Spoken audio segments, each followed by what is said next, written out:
Labadiena, šiandien aš, kanalas Ainiai, pradedu.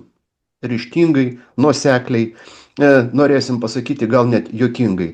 Ačiū, kas remia, rolkis visada labai dėkingi ir visi, kas mūsų labai myli. Šiandien studijoje aš Ainis ir nepatikėsit, Milda. Labadiena. Koks netikėtumas, sveiki. Šiandien kalbėsim apie multimilijardus. Mes su Milda ilgai sėdėjom, pastarąsias gal 2 savaitės ir nusprendėm, kad vadinamieji šitie politiniai veikėjai išvis pametė suvokimą, kas yra vadinamas pinigėlis. Mūsų tautoj vadinamas dar euru. Ne 1, ne 100, nebe 100 milijonų net atsirado jų smegenyse, o atsirado 100 milijardų. Kam ir kaip jie bus skirstomi, mes dabar ir pašnekėsim. Tačiau prieš tai, kaip parodant, kiek multimilijardų mūsų kosminiai elitiniai pingvinai suskaičiavo karui, norim prieiti prie to, kad Milda padarys truputėlį mažą kitą ekskursą. Tai į Italijos olimpiadą. Pažiūrėkime, kokie skaičiai mus lydėjo olimpiadose, gerbėmieji. Gerbiami kanalo pavadinimo žiūrovai, jeigu jūs mėgstate olimpinės žaidynės ir stebite ne tik varžybas, bet ir jų atidarimus, tikriausiai pastebėjote tą milžinišką skirtumą tarp žiemos olimpinių žaidynių atidarimo Sočyje, kur vyko 2014 metais, ir kur vyko prieš kelias dienas, tai yra Milano Cortina atidarimą, kaip diena ir naktis. Reikia paminėti, kad Sočio olimpinės žaidynės kainavo 53 milijardus dolerių. O kiek kainavo žaidynės Italijoje? Neatspėsite. 1,6 milijardo. Jūs taip sakysite, Rusijoje smarkiai ten viskas išvogta, čia klausimų tame nėra. Visa esmė, kad Rusijoje tos olimpinės žaidynės atsipirko. Kaip sakoma, rusai išėjo į pliusą, ir į pliusą išėjo nedaug, ten 51 ar 53 milijonus dolerių, bet žodžiu, jie pliuse. Kaip bus su žaidynėmis Italijoje, mes nežinom, bet pavyzdžiui, bilietas į olimpinių žaidynių atidarimą pats pigiausias kainavo 1400 dolerių. Ir tai reiškia, kad ne visi norintys patekti ir pasižiūrėti šitą žaidynių atidarimą iš arti galėjo savo leisti. Tai 10 000 vietų buvo tuščių, jas reikėjo užpildyti, todėl organizatoriai paskutinę minutę ten paskelbė akciją, perki 1 bilietą gauni 2, žodžiu, sukosi kaip galėjo. Ir apskritai su šitom olimpiniam žaidynėm, kurios dabar vyksta, milžiniškos problemos, priduota tik 42% objektų naujų pastatytų, daug kas neveikia, žurnalistai skundžiasi, ne tik, kad negauna glėbiais, kur anksčiau buvo duodamos tas visokios kuprinytės, žodžiu, suvenyrai. Kad žurnalistai grįžę namo galėtų prisiminti, kokiose žaidynėse jie iš kokių žaidynių darė reportažus. Visiškai eliminuotos dovanėlės. Toliau susisiekimas tragiškas. New York Times žurnalistas sako, kad kai kur net ir 18 valandų tenka važiuoti. Jeigu 3 persėdimai, tai čia labai labai gerai. Ten susisiekimas, žodžiu, tragiškas. Jiems pažadėtos programėlės nemokamos. Programėlės, kurios užtikrina nemokamą susisiekimą, dažnai užlūžta. Tai, žodžiu, žurnalistai iš savo kišenių moka. Smulkmenos, pavyzdžiui, dingo šviesa 5 minutėms per kerlingo varžybas. Ten ne tik, kad šviesa, ten tablo visos užgeso. Tikri sportininkai supras ir olimpiečiai, ką reiškia tokie techniniai nenumatyti trikdžiai. Jie labai gali išbalansuoti. Tai ką aš norėjau pasakyti? Norėjau pasakyti, ir mes toliau su Ainiu laidoje kalbėsim apie tai, kad pinigų Europoje vis mažiau.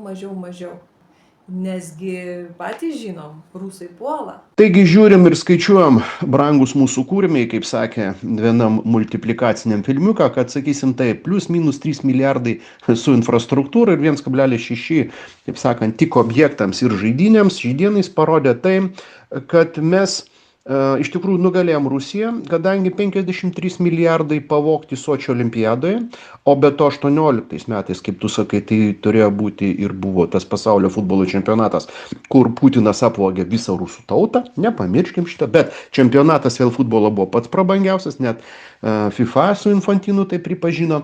Taigi grįžtam į ten, o kurgi yra tie realūs pinigai. Būkim geri, pažiūrėkim tiesiog tikrus fotofaktus. Bet jeigu šalis tą įsipareigojimą vykdys ir kels savo išlaidas tikrai gynybai iki 3,5% per sekančius 10 metų, tai per tos 10 metų šalis narės išleis gynybai 6,8 trilijono eurų. Mes ES biudžete planuojam skirti gynybai ir kosmosui 130 milijardų, gynybai gali būti apie 60 milijardų ES biudžete. Tuo tarpu nacionalinės išlaidos sieks beveik 7 trilijonus. Nacionalinės išlaidos gynybai per šitą laikotarpį bus 100 kartų didesnės už ES išlaidas gynybai. Pabandom išversti šito kosmoso, nežinau, gal nereikia tų epitetų, jūs patys suprantat, gerbiami žmonės, kad jie per 10 metų nori beveik 7 trilijonus iš mūsų nacionalinių biudžetų per 10 metų, pasikartosiu, tiesiog įdėti į karą. 130 milijardų iš ES biudžeto, iš kurių 60 į gynybą, o aš jau supratau, kad 70 į kosminį kosmosą. Jūs, kaip pasakyti, ar galima suvokti tokius skaičius? Ką tik Milda pasakė, kad 1,6 milijardo visa olimpiada. Tauta džiaugiasi, sportas, vaikučiai, visi wow, čia toks, tikrai žmonėms skirtas renginys. Šekit jum į snukelį. 1,6 milijardo, o 6,8 trilijono per 10 metų į karą. Nepamirškime biškį susivokti, kasgi yra viso šitų marmalų ir valdininkų fobijos, ką mum atneš, ogi tai, kad tie pinigai, aš jau vieną kartą sakiau, su Milda antrolo laidoje mes kalbėjom apie tai, gamina kokią produkciją. Jinai gamina karinę produkciją. Tai dabar klausimas, kas yra naudotojas šitos produkcijos? Ogi karas. Tai reiškia, kad šiai dienai viso, ką mes turim matyti, isterijai atspindi tikriausiai štai šitas multikas. Pernai mes iš tiesų išrinkus Trumpo prezidentu, prasidėjus taikos dėryboms, mes iš tikrųjų baivinomės, kad mūsų šita daroma akcija žlugs, nes įvyks dėrybos, baigsis karas. Baivinomės ne todėl, kad, galvojom tiesiog, kad baigsis karas ir nebereiks tos akcijos, kad tai irgi gali įvykti. Visiems labai baisu, kad baigsis karas, baigsis pinigėliai, ne? O tie pinigėliai iš tikrųjų ir baigėsi. Tai olimpiada Italija, kur visi apskritai dėl, kad tavo šalyje vyktų olimpiada, šalis kyšius davinėjo, ne, kad tik pas mus, nes čia ir proga yra užsidirbti, ir pasirodyti, ir turistus sukviesti. Italijoje 1,6 milijardo tik olimpiadai, čia yra toks mizeris.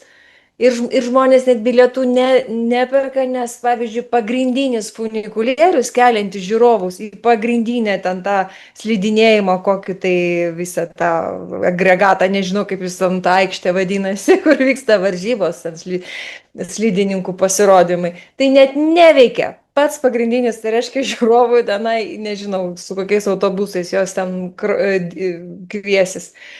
Tai pinigų nėra. Ir jeigu anksčiau, pasižiūrėkite straipsnį, ir jeigu 25 metais Europos Sąjunga su Vokietija priešaky plėšėsi maikę ir sakė, kad skirsim 700 milijardų per metus Ukrainai ir visai Europos Sąjungos gynybiniai sienai atgrasimui, 700 milijardų per metus. Tai dabar Kubilius sako 60 milijardų 10 metų. Va tik tiek te gali išspausti Europą. Ta statistika, ką tu pasakyti, yra labai baisi tuom, kad iš 700 milijardų per metus staiga gavosi 60 milijardų 10 metų. Tai visas jų fantazijos nukrito, aš net nežinau, kiek? Jeigu 10 kartų, po 10 metų, tai reiškia 100 kartų jie biški nusileido ant šitie kosmoso idiotai, atleiskite, biški jau ant Žemės. Ką išsidavė Garbačiauskaitė savo isterijai? Mes darom, renka pinigėlius visi žmogučiai ir staiga karas baigsis.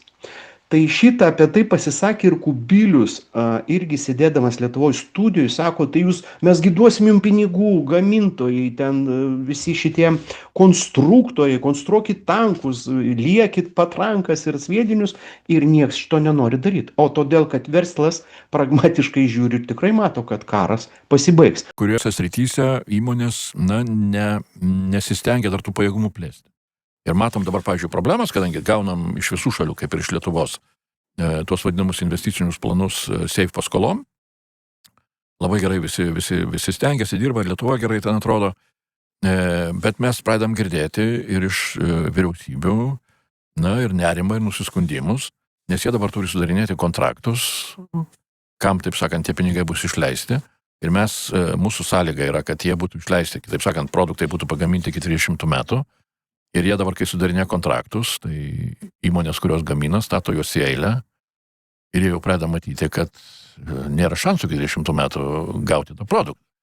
Tai tada iškyla klausimas, tai kodėl įmonės, jeigu turi jau tokių kontraktų ir kodėl jos nedidina tada gamybos apimčių. Ir čia yra, vėlgi, ir tą klausimą mes keliam ir kelsim vis garsiau. Labai panašiai prieš porą savaičių tikrai stiprioj kalboj pasisakė Makronas, bet lygiai panašiai Trumpas. Prieš geras, gal pusę mėnesio. Jis ten irgi susikvietęs visus didžiuosius, daužė kumščių į stalą ir ten, taip sakant... Visi nori pirkti, ko negaminat. Jo, tai kodėl negaminat, reiškia. Ir čia yra tada vėlgi. Tai iš vienos pusės gali galvoti, kad čia tos industrijos, jos kažkaip čia, taip sakant, naudojasi tą progą, jų ten akcijos kyla, kainos produktų kyla ir taip toliau. Tai čia vienas dalykas. Bet tos industrijos iš kitos pusės sako, jūs mums paaiškinkit paprastą dalyką. Dabar jūs čia užsikūrė, karas vyksta, reiškia, ir taip toliau, bet tai ką, galbūt ateis, ko visi linkim čia Ukrainai. Ir 30 metais visi bus nurimę. Jo, busit nurimę ir ką mes darysim? Mes dabar prisistatysim, reiškia, naujų konvejerių, naujų gamyklų, ką mes po to darysim, reiškia. O kodėl Garbačiauskaitė yra tas tikrasis isterijos veidas, kad karas tuoj pasibaigs? Tai jeigu iš pradžių kosminiai gigantai planavo 700 milijardų pjaustyt, kurių nėra per metus. Tai dabar liko tik toks lizdelis ir atitinkamai Garbačiauskaitė, manyčiau, kad nenorėjo Milda eiti vadovauti, pavyzdžiui, organizuoti Italijos olimpiadą. To, kad ten nėra šaibų. Ką tu pjausis 1,6 milijardo? Juokinga. O kur 60 milijardų? 700 milijardų. Va tiek šitie kosminiai gigantai prisispardė savo debesis ir galvojo, kad ant šitos Rusijos isterijos jie galės gyventi, tiesiog ir formuoti savo tolimesnę tą vadinamą isteriją. Tačiau ant Rusijos ir šita duonelė bus tokia. Tačiau tik dabar šviežiai išeina nuostabus interviu, kurį davė kitas mūsų šviesulys ir gigantas, tai yra Auštrevičius, Ukrainos TV. Vat labai norėčiau porą minučių, būkit geri, verta žinokit. Как вы считаете, сейчас уже, по вашему мнению, действительно необходимо, скажем так, ускоряться в этом процессе и решить все-таки, кто из Европейского Союза будет представлять как раз Европейский Союз в этом, давайте так, переговорном треке, скажем так, возможно, налаживание диалога с Российской Федерацией. Уже необходимо это сейчас делать? Знаете, само по себе ситуация просто, она требовала, чтобы Евросоюз был бы за столом переговоров, и он говорил бы со стороны своих интересов, и, конечно, отстаивал бы интересы Украины в том числе. Но, знаете, к сожалению, я должен, наверное, уже констатировать, что мы опоздали. То есть Европа, как единое целое, как институция, мы уже опоздали. Нас никто не ждет, наверное, с исключением Украины за столом переговоров. Появление Европы как единого представителя было бы, я бы сказал, своеобразным, наверное, вызовом и Соединенным Штатам Америки, не говоря уже о России. Поэтому, знаете, все эти попытки теперь уже в определенном таком промежутке времени опять выстрелить, стараться объявить о себе как о важном переговорщике. Я думаю, что это больше все-таки политические интересы, чем реальные интересы. Я не вижу никакой зависимости от... Nelabai profesionalus komentaras ad hominem, bet toks jausmas, kad Auštrevičius kiekvieną vakarą arba geria, arba verkia. Jis toks raudonas visas ir toks nelaimingas.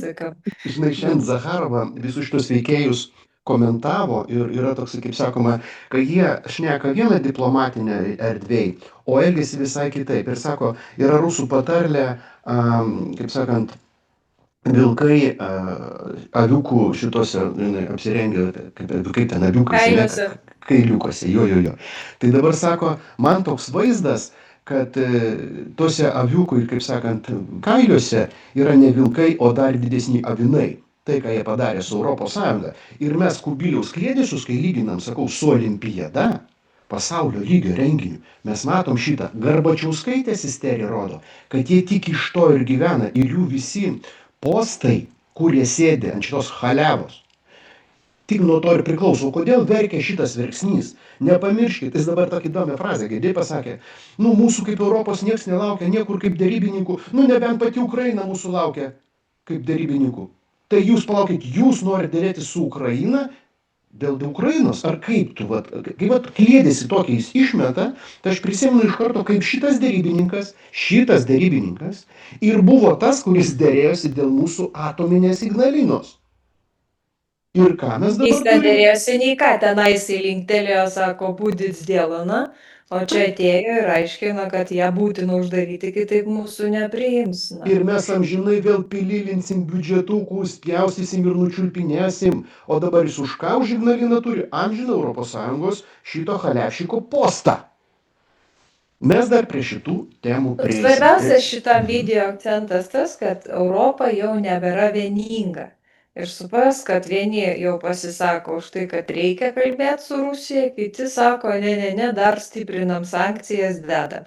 Neseniai Orbanas kokią žymę frazę pasakė, Ukraina mūsų priešas jau, nes Ukraina pasisako už tai, kad nepirktų Vengrija dujų iš Rusijos, o tie, kurie neleidžia Vengrijai to daryti, yra mūsų priešai, todėl Ukraina yra priešas, žodžiu.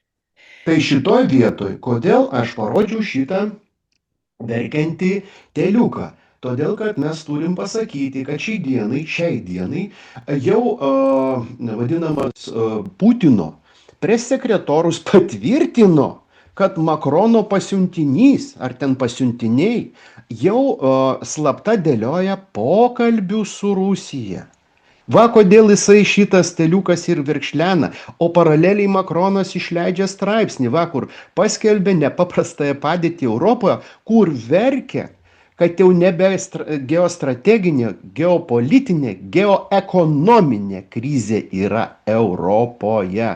Ir kai Makronas sako, iki tokių irgi nusišnekėjimų, kad sako, kaip čia pasakyti, Rusija yra šalia mūsų sienos, jis aišku turi omeny, kad ES galimai sienos. Mes su Latvija ir Estija ribojame su Baltarusija ir Rusija. Tačiau, ką tu pasakė gerai, o Auštrevičius pasakė, nėra jokios ES. Mes šiai dienai einam ir matom, kad mūsų visi šitie mažiukai politiniai tiktokeriai tik gyvena tą, ką parodė Kubilius. Tik tais su Garbačiauskaite, atleiskit, nes jinai užtvirtino, tas yra antspaudas garantinis. Kad mes sėdim tik ant haliavnų biudžeto, atleiskit už tokį prancūzišką žodį, ir pjaustome biudžetus. Ir žinot, kaip pasižiūri tam tikrus jau lietuviškus, pavyzdžiui, straipsnius, kurie žymi mūsų, kaip aš manau, kad tai yra, žinok, Milda, nauja ekonominė politinė realija. Pavyzdžiui, prokuroras apie rezonansinį korupcijos skandalą nuspręsta Seimo narius apklausti kaip spec liudininkus. Kas nesuprato, brangiai, čia yra toks rimtas signalas.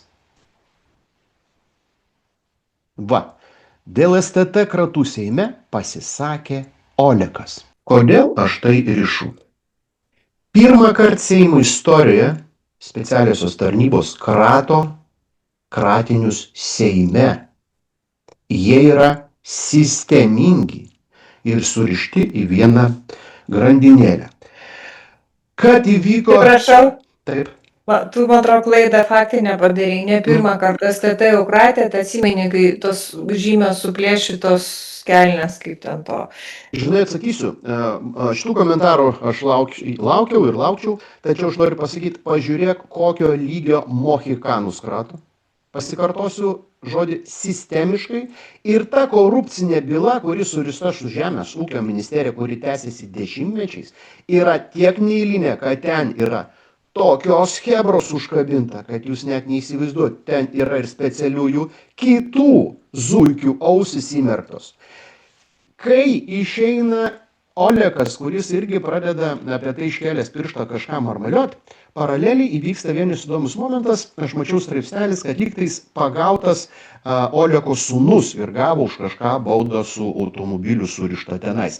Tačiau kame yra paralelės? Aš noriu priminti, kad kai Olekas numušė 2 žmonės važiuodamas trasa Klaipėda Kaunas, tiek buvo padaryta įtakų į generalinę prokuratūrą, į tyriančius prokurorus, kad finiše net buvo iškviesti kažkokie tai Lenkų ekspertai ir ta byla išgaravo. Staiga, o kodėl tokius, kaip Olekas, stato į pirmininkus ir taip toliau ir taip toliau. Mes šiai dienai matom Epšteino bylą ir mūsų Seimas yra pilnas Epšteino klientūros rinkinys, kadangi jie visi sėdi. Iki tiek, šitas Skvernelio ir Starkevičiaus krata yra skambutis tokioms elitinėms vadinamoms grupuotėms, kad hebra keičiasi labai stipriai laikas. Epšteino byla rodo, kad globaliai keičiasi ir visus šituos kvadro bobikus dabar pradės purtyti. Aš dabar leiskė priminti tiesiog žiūrovams, kad tos kėdytės visa istorija, visa ta pedofilijos istorija vyko kaip tik tuomet, kada Skvernelis buvo vyriausiasis policijos komisaras. Ten ne tik mergaitė, ten ne viena mergaitė buvo, tengi jos kaip minimum 2 žinomos, ten žudynės, ten viskas vyko. Ir toks sutapimas, išeina Epšteino failai ir Skvernelis, žiūrėk, paimtas už skverno. Aš случилось. Tai už tai Skvernelis šiai dienai plaukia kaip vienas daiktas upeliu ir mes matom, kur tik tais Lietuvos, kaip jums pasakyti, susiję su žmonėmis skausmas, vargas ir ašaros, išplaukia šitą pavardę. Kaip tu sakai, kėdytė, o tai yra pedofilija, o tai vėlgi Epšteinas, o tai yra tai, kad mūsų per žmonių vadinama stabilę psichiką, kuri, kaip sakoma, neša nors kiek tas žmogiškasias vertybės, buvo suduota taip, kad šiandienai žmonės, kuri mergaitė gynė, atsirado kalėjimuose, yra nužudyti ir šiandienai viskas išversta išvirkščiai. Tada jie turėjo šitų galių, tačiau dabar šitų galių jie neturi. Ir visas tas... Epšteino failų paviešinimai ir tie persekiojimai dabar, kurie vyksta, ten net ir Norvegijos karalių šeima smarkiai yra gvaltavojama, atsiprašau šitą lietuvišką prancūzišką. Ką ten Norvegijos? Anglijos princas ant užtrauktas. Tas jau seniai jau ten, bet vis prisimenu. Jis numeris 1, jo. Tai nereikia pamiršti. Ir Starmerio kažkoks yra irgi skirtas. Tai rodo ir kad iš tikrųjų... Milda, atsiprašau. O nepamirškim, kad visą šitą koaliciją Seime sudėliojo leiboristai. Niekam nesakyk. Ir niekam nesakysim, leiboristai po kieno sparneliu, yra suguldyti.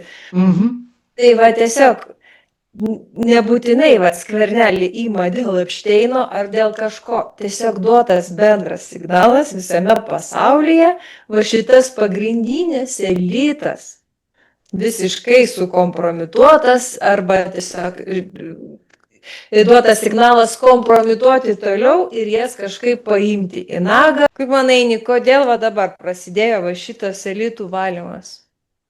Nu, žiūrėk, šiaip iš tikrųjų aš pasikartosiu, kad Delfis yra ant tiek nuostabus, kad, vat, pavyzdžiui, tai, kad šitą klausimą tu paklausai, va dabar aš dėjau straipsnį 2 pingvinų, neliečiamųjų be pingvinų. Maldeikis net knygą parašė, aš ją mačiau, aš ją perskaičiau per lygiai 15 minučių, tik dėl to, kad Maldeikis savo knygą kaip deklaraciją atsispaudimus darė šeimininkams, rodydamas, kaip jis supranta šių laikų valdymo esmę ir problematiką. O dabar žiūrėkit, kaip skamba nuostabiai straipsnis. Maldeikis perka paslaugas iš buvusio konservatoriaus Vyšniausko.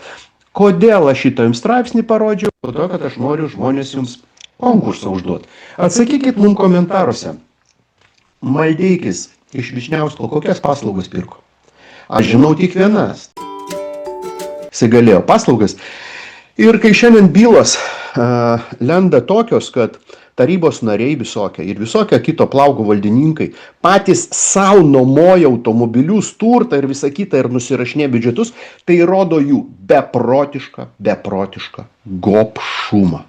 Jie išprotėjo dėl to. Ir žinot, kai man kažkas pasakytų, ir net kažkoks Auštrevičius pasakytų, kad jis ne korupcionierius, aš atsakysiu, jų visa sistema korupcinė. Todėl, kad niekada nedrįskit man pasakyti, kuriem žinai sėdi Seime ir Europos parlamente, kad jūsų vietos, kuriuos jas privatizavot, yra ne korupcijos. Jūs korupciją gaunat per vadinamą privilegijas beprotiškas išmokas, kyšius per ten kažkokius tai dotacijas.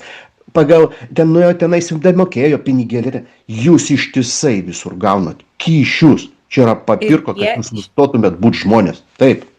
Ir jie visą laiką buvo įsitikinę, kad jie yra neliečiamieji. Taip.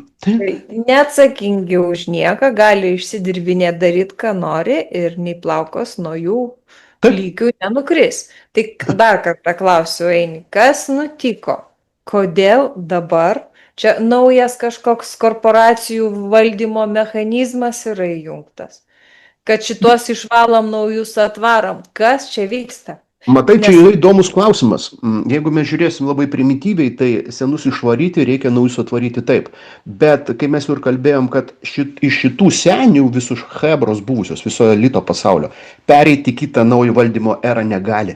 Nes jie visi vis tiek savo viduje, savo puvėkai ir pelėsiniai atneš savo naratyvus ir savo supratimą, kaip valdyti ir atitinkamai trauks prie savęs vėl visą savo tą savo hebras ir vėl konstruos seną modelį.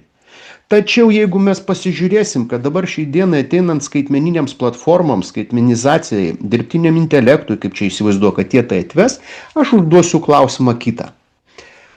Dirbtiniam intelektui, kuris šiai dienai, kuriam net nebereikia finansistų, jeigu ką, reikalinga šitie valdžios nomenklatūrininkai, klerkai. Jis viską gali susitvarkyti, jis gali išvaryti visą Seimą, pats išleisti įstatymus ir liepti vykdytojams kitiem, pavyzdžiui, to įgyvendinti.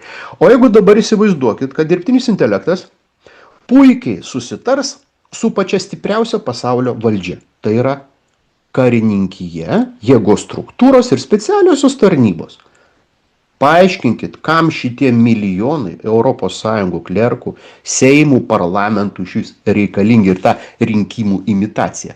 Mes su Milda ir norėjom šiai dienai pasiūlyti jums naują formatą pasižiūrėti, todėl kad, kaip pavyzdžiui, rodant straipsnį štai šitą, Trumpas atšaukė dėl perkamos rusiškos naftos Indijai įvestus baudžiamuosius muitus. Aš tik dėl vieno jungiu šitą straipsnį. Jeigu jūs dar nematot, mėly žmonės, kaip Trumpas varo visą ES ir mus po Kiniją ir Indiją, tai kaip čia jums parodyti daugiau vidrodėlį? Aš turiu omeny, kad pasižiūrėkit, ir von der Leyen, ir Macron, ir Starmeriai visi bėga ten ir klaupiasi savo naujiems šeimininkams. Jie ne nauji, bet jie atsiklaupė ir dabar viešai parodė. Jeigu jūs dar nematot, kad Trumpas akivaizdžiai griauna Jungtinės Amerikos valstybės, tai irgi negaliu nieko pasakyti, kadangi pats fundamentas supratimui mūsų mažų Lietuvos gyventojų yra tai, kad kas yra Jungtinės Amerikos valstybės. Tai yra konstruktorius, kurio mentalinis, istorinis, konceptualusis pagrindas yra migracija. Visa Jungtinės valstybės visos yra migrantai. Taip, tai yra fundamentas. Dabar ką daro, žiūrėkit, Trumpas? Jisai dirba ir bando sutvarkyti migrantus. Taigi yra, kai žmogutis valdžios korporaciniai elementai nukreipia ir suduoda smūgį į pačias šaknis tos vadinamos valstybės, o migracija yra esmė jungtinėms valstybėms. Tai yra ta vadinama Amerikos svajonė. Bet kas atvažiuoja ir tampa turtingas. Trumpas parodė. Jungtinis tautų katilas, taigi didžiavosi. Taip, tai apie tai. Tautų katilas Amerika. Tai dabar iš tą tautų katilą Trumpas šaudo iš visų pabūklų ir jį sprogdina.